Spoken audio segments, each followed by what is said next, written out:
안녕하세요. 저는 43살 결코 평범하다 할 수 없는 남자입니다. 저는 부모 없이 보육원에서 자랐고 철없던 시절부터 교도소에 몇 차례 들락거리며 형을 살다 온 범죄자였습니다. 죄도 다양했죠. 사기절도 그리고 사회에서 결코 해서는 안 될 일들만 모아 상습적으로 저질러 교도소는 집보다 친숙한 곳이었습니다. 아직은 사기절도만 저질렀던 시절 저는 나이트를 밥 먹듯 드나들며 부도덕한 짓으로 번 돈을 써댔습니다. 손도 몸도 날쌘이 그 바닥에서 잘 나가던 시절이었죠. 제 돈도 제 돈, 남의 돈도 제 돈, 세상 무서운 것도 두려운 것도 없었습니다. 어느 날 전 백화점에 옷 사러 갔다가 우연치 않게 제 스타일에 마음에 드는 여자를 발견했어요. 백화점에서 문화의 날인가 하는 행사를 진행하는 것이었는데 그곳에서 피아노 연주를 한 그녀를 본 거예요. 너무 아름다워서 넋이 나갈 정도로 한참 봤네요. 전 공연이 끝난 뒤 피아노 그녀에게 다가가 조심스럽게 작업을 시작했습니다. 보니 저보다 2살 연상이더군요. 저는 젠틀하고 능력 있는 사업가로 위장의 명함을 내밀었고 그녀의 한심을 사려 노력했습니다. 공들인 끝에 그녀는 제게 넘어와 달달한 연애를 했고 숱한 거짓말과 능청스러움으로 위기를 넘기며 미래를 꿈꿨습니다. 더불어 저는 그녀의 가족을 뵙게 되었어요. 엄마, 아빠, 그녀, 남동생 이렇게 흔한 내 식구더군요. 저도 지긋지긋한 특별한 말고 저 흔한 가족이 되고 싶었습니다. 그래서 거짓말을 장암하게 능숙하게 늘어놓았죠. 제게 딸을 주지 않으면 두고두고 후회될 만큼 최고의 남자로 포장했습니다. 장인어른은 흐뭇한 듯 자네처럼 대단한 사람이 내 딸을 사랑해준다니 우리로서는 고맙구만. 날 되면 상견례자가 결혼해라. 쉬이 허락하시니 그녀가 뜰듯 기쁘더군요. 제 화려한 연홀림 덕분에 머지않아 상견례를 진행하게 되었습니다. 결혼대행 서비스로 나온 완벽한 가짜 부모님과 상견례를 진행하니 감쪽 같더라고요. 제 부모님은 미국에서 사는 분이니 거의 볼 일이 없을 거라 덧붙였습니다. 반반씩 하자는 예비 처갓집에 배려를 사양하고 위험하게 번 돈으로 결혼에 필요한 모든 걸 최고로 했어요. 결혼식을 치르고 신혼여행을 다녀온 후 처갓집에 들리니 장모님 버선발로 반갑게 맞이해 주시더군요. 어이구, 우리 사위 왔어? 얼른 들어와. 없는 솜씨로 음식 좀 장만해봤는데 입에 맞을지 모르겠어라고 하시는데 사위 사랑은 장모라고 제 거짓말 덕분에 기분 좋은 환대도 받아보고 좋더라고요. 흡사 진짜로 그들의 가족이 된 것 마냥 행복했습니다. 처남도 절친인 형처럼 잘 따랐고 아내도 씀씀이가 큰 것만 빼고는 내조 잘하고 살림 잘하니 결혼 생활은 만족스러웠습니다. 그러나 행복은 오래가지 않았습니다. 어느덧 아내에게 질린 저는 또 다른 여자를 찾기 시작했던 겁니다. 생활비도 잘 갖다주지 않고 밖으로 나돌기에 바빴습니다. 그 때문에 아내랑 매일같이 싸우니 자연스레 외박도 잦게 되더라고요. 그때 장모님이 저를 찾아오셨습니다.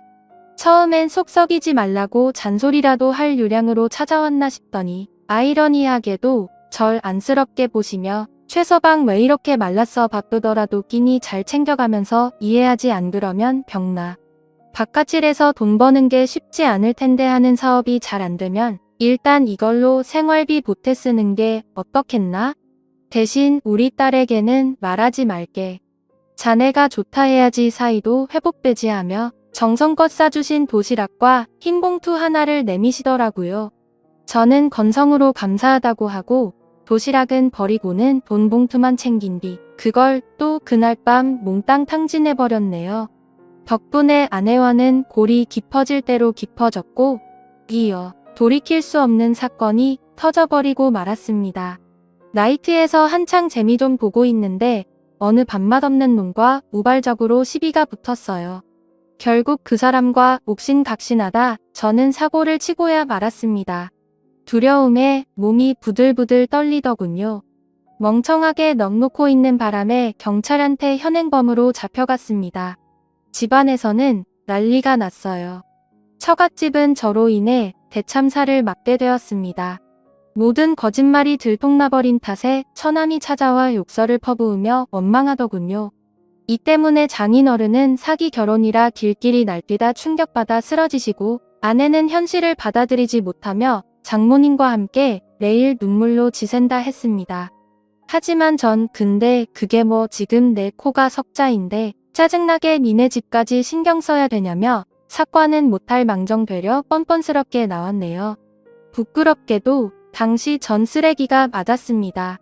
경찰은 저를 수사하는 과정에서 이번 사건뿐 아니라 그간 저지른 범죄까지 낱낱이 밝혀내었고 그 대가로 저는 징역 15년형을 선고받게 되었습니다. 감옥에서 썩을 생각을 하니 눈앞이 깜깜하더군요. 뒤늦게 아내는 저를 찾아왔습니다.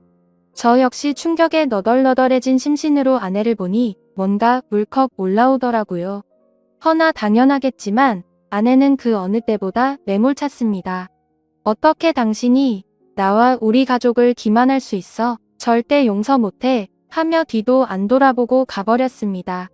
하긴 이 모든 게 다 제 탓인데 누굴 원망할까요? 거짓말로나마 가졌으면 그것에 감사하며 지키려고 노력했어야 했는데 오히려 스스로 망쳐버렸으니 더 후회스러웠습니다.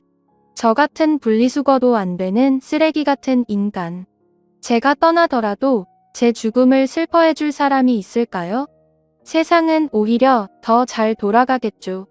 저는 매일매일을 자책감으로 지옥 속에서 살아가며 몇 달쯤 지났을 때 바로 그때였죠. 최방, 잘 지냈나? 우리 최서방 맨날 볼 때마다 야위워서 어쩌나.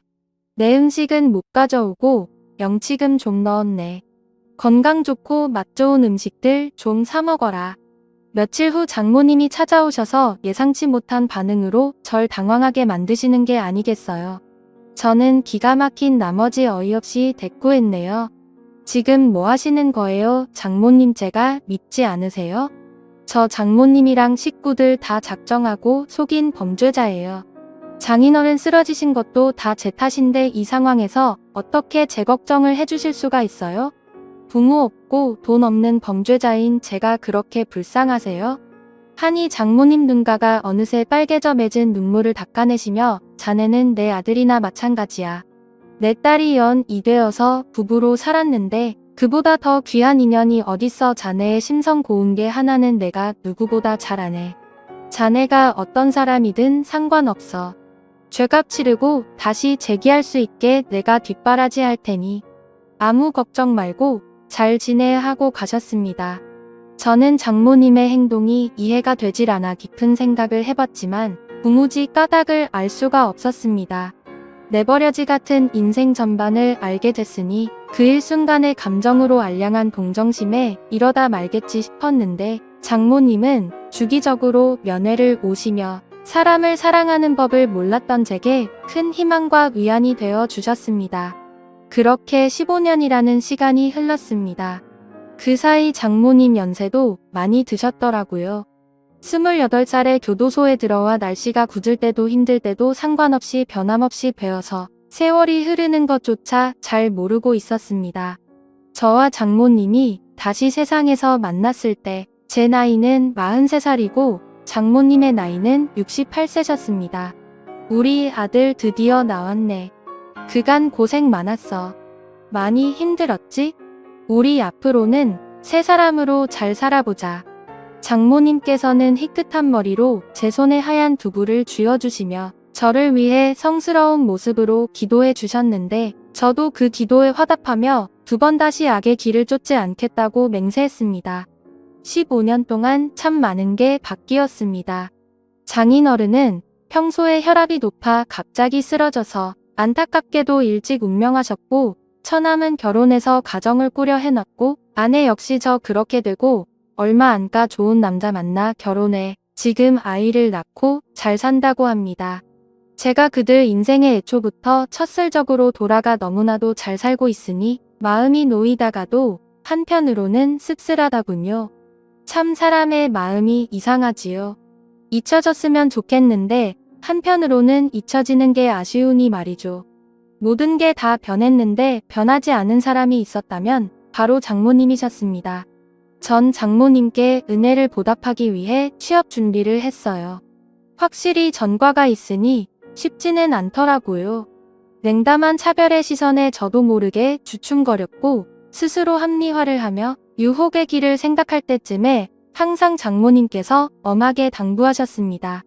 우리 아들 엄마와 한 약속 안 잊었지? 세상은 스스로 돕는 자를 돕는 법이다. 내가 변함없이 노력하면 문이 반드시 열릴 거야. 내가 날 받아주었던 것처럼 말이야. 곁에서 우리 아들이라 하시며 잡아주셨던 장모님 아니 어머님네. 저는 그렇게 장모님의 아들로 살게 되었습니다.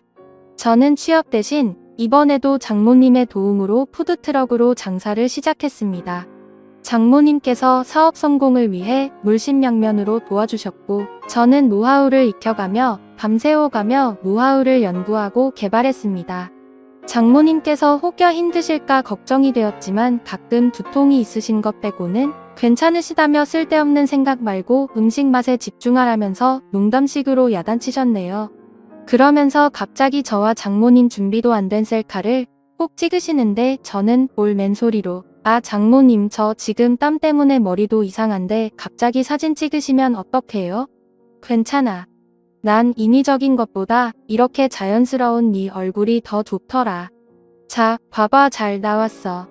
하시며 보여주는데 저와 장모님 둘 다 자연스레 찍힌 셀카가 떡하니 있었네요. 막 재밌다고 웃으시면서 저장하시더라고요. 저도 두 손 두 발 들고 같이 웃고 말았습니다. 지나고 나니 이 시간들은 제게 두 번 다시 오지 않을 참 소중한 순간들이었네요. 덕분에 푸드트럭 사업은 날로 번창했고 돈을 조금씩 손에 쥐게 된 저는 제일 먼저 장모님께 빚진 사업 자금을 갚고 매달 용돈을 드렸습니다.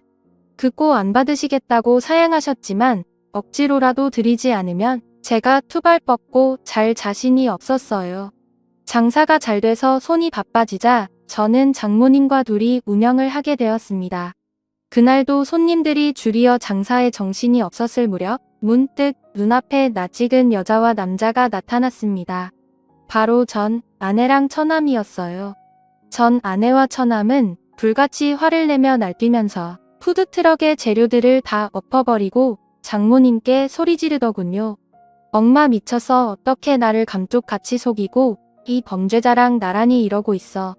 이 자식이 나한테 우리 집한테 무슨 짓을 했는데 만약 내 남편이 알기라도 하면 그땐 엄마가 다 책임질 거냐고 하며 악다구니를 썼습니다. 장모님 딸의 심정을 누구보다 잘 알기에 대답 대신 일단 얘기하자 했으나 전 아내는 아랑곳 않고 제게 욕을 쏟아부었습니다. 사람까지 해친 범죄자면 평생 감옥이나 가서 썩을 것이지. 무슨 자격으로 장사를 해? 내게 사기도 부족해. 우리 엄마까지 꼬드겨서 이용해 먹어? 이러면서 주변 사람들에게 말하더군요. 여기 제 말 좀 들어보세요. 지금 장사하는 사람 흉악한 범죄자예요. 절대 팔아주지 말고 딴 데 가서 먹어요 하며 온갖 장사를 깽판치는데 사람들은 제가 범죄자란 소리 듣고 하나 둘씩 자리를 떠났고 죄인이었던 저는 고개를 수그리고는 이무말 없이 전 아내의 비수가 꽂힌 말을 다 감당해냈습니다. 그러자 장모님은 제 아내를 온몸으로 말리고 절 앞에서 보호해 주시더군요. 그만해라. 비록 돌이킬 수 없는 잘못을 저질렀지만 15년 동안 죄의 대가를 받고 새 사람으로 살려는 사람한테 이럼 안 된다. 이 사람도 괴로움에 15년간 제대로 못 살고 진심으로 반성하고 있어. 살려고 아등바등 겨우 숨통 트였는데 한때 남편이었던 사람 목숨 줄 굳이 끊어야겠니? 그래서 15년간 감옥 수발까지 한 거야 엄마가. 진짜 왜 그래? 정신 차려 엄마.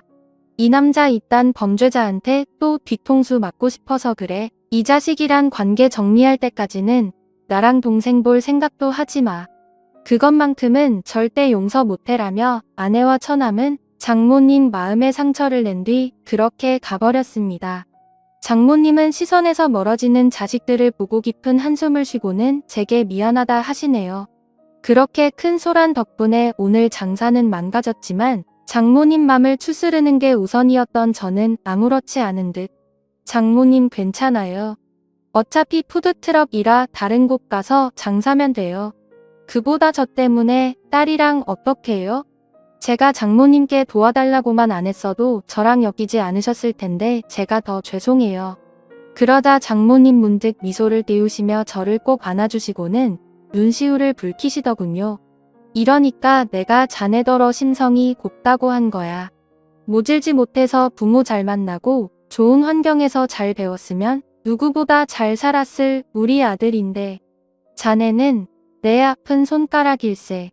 아픈 손가락 치료해주고 신경 쓰는 건 부모로서 당연한 거야. 미안해 하지 마. 저는 장모님을 안고서 지난 과거를 뼈저리게 반성하며 눈물을 쏟으며 한바탕 부둥켜 안고 울었네요. 그리고 장모님은 그 이후로 제 앞에 나타나질 않았습니다. 처음에는 연락을 드릴까 하다가 또 괜히 저 때문에 전 아내랑 처남과 갈등을 빚을까 싶어 말았습니다. 전 아내도 가정이 있으니 당연히 저랑 장모님이 엮이는 게 불편하고 불안했겠죠. 그 심정 또한 이해 못하는 거 아니었으니 더 어쩔 수가 없었습니다. 장모님의 빈자리가 사뭇 느껴지니 춥고 외롭더군요. 그동안 그분이 제게 얼마나 따뜻하고 든든하신 분이셨는지 뼈가 사뭇 지도록 느껴지더이다. 하지만 저도 언제까지 그분 곁에 있을 수는 없으니 친자식들한테 돌려드리는 게 맞는 수순이겠죠. 그분을 욕심냈던 제가 참 그랬습니다. 그분 없이 홀로 서기를 할 맘으로 굳게 다짐하고 일에 열중해서 돈은 점차 쌓여져 갔지만 그분이 없으니 종이나 다름이 없었습니다. 매 순간 그분이 참 그립더군요. 결국 저는 1년 만에 그분께 아니 어머니께 연락을 드렸습니다. 허나 끊어진 전화 그리고 곧 다시 오더군요. 서둘러 받으니 낯선 목소리였습니다. 여기 요양원이에요. 혹시 자제분 되세요? 어머님께서 많이 기다리셨는데 통 오시질 않으셔서요. 매일 혼자서 너무 안쓰러우시네요. 저는 마음이 북받쳐 오르면서 거기 어디 요양원이냐고 물었고 장사고 뭐고 뒷전으로 한 채 어머님이 계신 요양원으로 달려갔습니다. 그리고 그곳에서 저는 그토록 그리워 한 장모님 제 어머니를 마주했네요. 엄마 저 알아봐요? 엄마가 15년 동안 나 보살펴 주셨잖아요. 엄마가 나 살려줘서 지금 이 자리에 있는데 내가 살 수 있는 이유가 됐는데 왜 엄마는 아파야 되냐고요. 엄마는 10개월 전 뇌졸중으로 쓰러져 이곳으로 왔다고 했습니다. 건강한 모습으로 제게 다정하게 웃으셨던 그분이 차마 말로 담지 못할 슬픈 모습으로 절 향해 눈물을 떨구시고 미소를 짓고 계시더군요. 아들이라는 입모양만 힘겹게 움직이며 제게 손을 내미셨습니다. 그토록 잡고 싶었던 장모님의 손을 붙잡고 제 감정에 취해 울고 또 울었습니다. 장모님 속상할 것 뻔히 알면서 감정 다스리기란 쉽지 않더군요. 전 아내도 처남도 자식이란 것들이 요양원에 모셨으면 잘 보살피기라도 할 것이지. 이딴 식으로 소중한 분을 내팽겨 치고 살아가고 있다는 게 참 괘씸했습니다. 찾아가서 다 뒤집어 엎고 싶었으나 엄마의 살과 뼈로 만들어진 사랑하는 자식인데 그분의 핏줄을 제가 어찌 감히 건드릴 수 있을까요? 그저 죄의 대가를 하늘에게 떠넘기며 그 누구도 미워하지 않기로 안간 힘을 썼습니다. 뇌졸중 때문에 말씀이 힘든 상황에서도 불구한데 휴대폰을 늘 갖고 계셨다 합니다. 바로 휴대폰 안에 사진들 때문에요. 사진첩들을 보니 장모님의 가족 사진들이 수백 장 있더라고요. 전 아내와 처남의 가족들도 처음 보았습니다. 환하게 웃고 혼잣말을 취하고 있는 사진들 중에 어느 바보같이 나온 우스꽝스러운 사진이 제 시선을 사로잡더군요. 바로 장모님께서 훅 들어와 찍은 바보같이 나온 저와 장모님의 셀카였습니다. 뒤늦게 본 배경화면도 그 사진이더군요.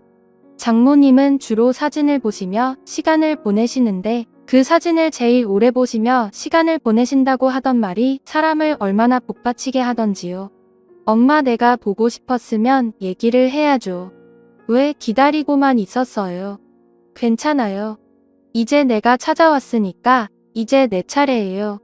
내가 자식으로서 엄마 곁을 지킬게요. 그렇게 모든 사람들에게 당당하게 내 엄마가 그분이고 그분의 자식이 바로 저라며 자랑스럽게 얘기하고 다녔습니다.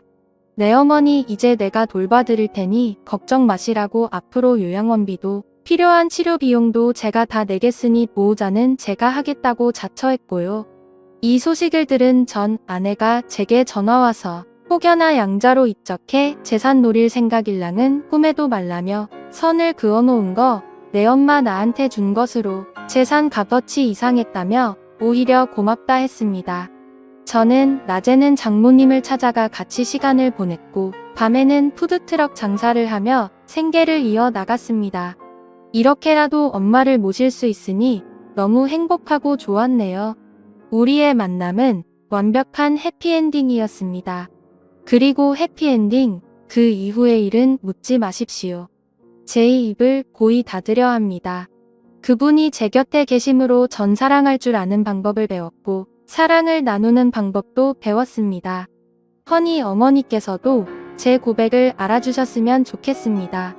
당신이 내 인생에 참 간절한 존재였다는 걸 말입니다. 여러분들의 생각은 어떠신가요? 여러분들의 생각을 댓글로 남겨주세요. 감사합니다.